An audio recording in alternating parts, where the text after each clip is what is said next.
শবে বরাতে কি কি আমল করতে হয়, রোজা কয়টি, নামাজ কয় রাকাত এবং নামাজগুলি কোন কোন সূরা দিয়ে পড়ব একটু দয়া করে জানাবেন। প্রিয় ভাইয়েরা, আমাদের সামনে আমাদের জন্য যে মাসটি আসতেছে এটা হচ্ছে আমাদের জন্য শাবান মাস।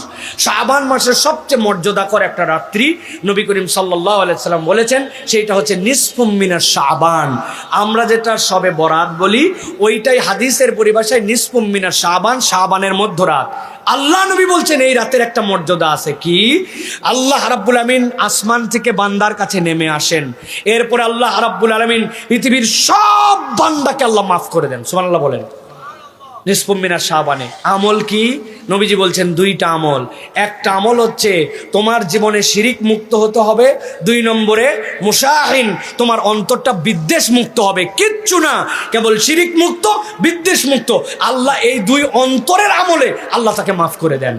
এখন আমি কি কোনো আমল এক্সট্রা করবো কিনা?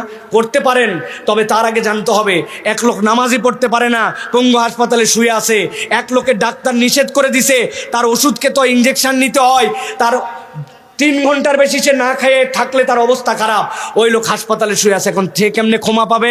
তারা যদি বলে যায় 3টা রোজা রাখো, রাত্রেবেলা এত রাকাত নামাজ পড়ো, আল্লাহ জেনারেল করে দিলেন তোমার অন্তরের আমল। এটা অসুস্থ, সুস্থ, আধা সুস্থ, অতিরিক্ত সুস্থ, কম সুস্থ, ভালো, আকেল, সকলে তোমরা শিরিক মুক্ত হও, আর তোমরা বিদ্বেষ মুক্ত অন্তর, অমুক ভাইয়ের প্রতি বিদ্বেষ, তুমুকের এই মুক্ত করো, আল্লাহ জেনারেলি তোমাকে মাফ করে দিবেন। সুবহানাল্লাহ বলেন।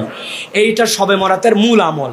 আর 2 নম্বরে রাসূলুল্লাহ সাল্লাল্লাহু আলাইহি ওয়াসাল্লাম থেকে প্রমাণিত আছে যে আপনি চাইলে এই দিনটার মধ্যে সিয়াম পালন করবেন। এই সিয়ামটা আপনার জন্য বরকতের সিয়াম, অতএব আপনি সিয়াম পালন করবেন। রাত্রেবেলা আপনার মন চাইছে আপনার ঘরের মধ্যে অতিরিক্ত সালাত আদায় করবেন, সেটা 2 রাকাত, 4 রাকাত, 6 রাকাত, 8 রাকাত, কিন্তু এইটার জন্য একবার সূরা ফাতিহা, এরপরে একবার ইন্না আতাইনাকাল কাউসার, 10 বারের পরে সূরা ইখলাস। এইরকম কোন তরিকা কোরআন সুন্নাহ দ্বারা প্রমাণিত নয়।